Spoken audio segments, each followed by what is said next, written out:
His insolvency had filled his cup of sorrow, and he had gone about since with a stunned, half-dazed expression upon his weak pallid face which spoke of a mind unhinged.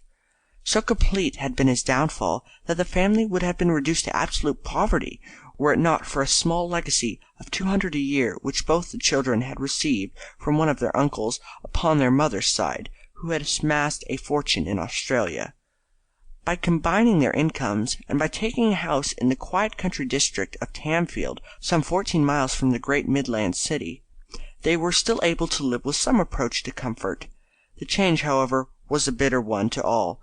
To Robert, who had to forego the luxuries dear to his artistic temperament, and to think of turning what had been merely an overruling hobby into a means of earning a living, and even more to Laura, who winced before the pity of her old friends, and found the lanes and fields of Tamfield intolerably dull after the life and bustle of Edgbaston. Their comfort was aggravated by the conduct of their father, whose life now was one long wail over his misfortunes, and who alternately sought comfort in the prayer book and in the decanter for the ills which had befallen him. To Laura, however, Tamfield presented one attraction, which was now about to be taken from her.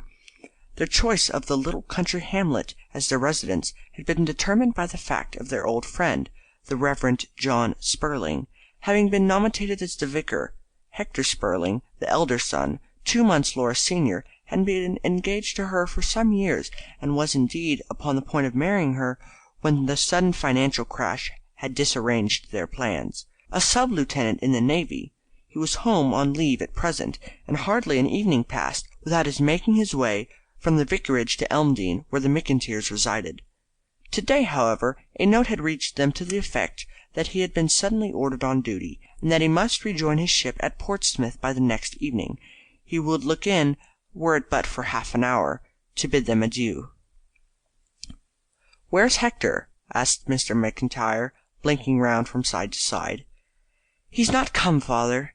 How could you expect him to come on such a night as this? Why, there must be 2 feet of snow in the glebe field." "Not come, eh?" croaked the old man, throwing himself down upon the sofa. "Well, well, it only wants him and his father to throw us over, and the thing will be complete." "How can you even hint at such a thing, father?" cried Laura indignantly. "They have been as true as steel. What would they think if they heard you?" "I think, Robert," he said, disregarding his daughter's protest, "that I will have a drop, just the very smallest possible drop, of brandy. A mere thimbleful will do. But I rather think that I have caught cold during the snowstorm to-day." Robert went on sketching stolidly in his folding book, but Laura looked up from her work. "I am afraid there is nothing in the house, father," she said. "Laura, Laura!" He shook his head as one more in sorrow than in anger. "You are no longer a girl, Laura. You are a woman. The manager of a household, Laura. We trust you. We look entirely towards you. And yet you leave your poor brother Robert without any brandy, to say nothing of me, your father. Good heavens, Laura, what would your mother have said? Think of accidents. Think of sudden illness. Think of apoplectic fits. Laura, it is a very grave response, a very great risk that you run." "I hardly touch the stuff," said Robert curtly. "Laura need not provide any for me." "As a medicine it is invaluable, Robert. To be used, you understand, and not to be abused. That's the whole secret of it. But I'll step down to the Three Pigeons for half an hour." "My dear father," cried the young man, "you surely are not going out upon such a night. If you must have brandy, could I not send Sarah for some? Please let me send Sarah, or I would go myself, or—" "Pip!" came a little paper pellet from his sister's chair on to the sketch book in front of him. He unrolled it and held it to the light. "For heaven's sake, let him go," was scrawled across it.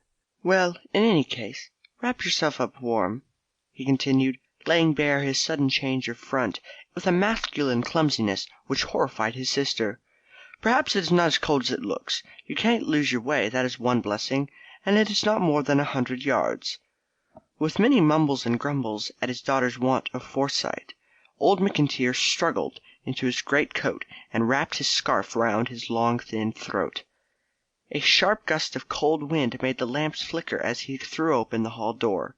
His 2 children listened to the dull fall of his footsteps as he slowly picked out the wine.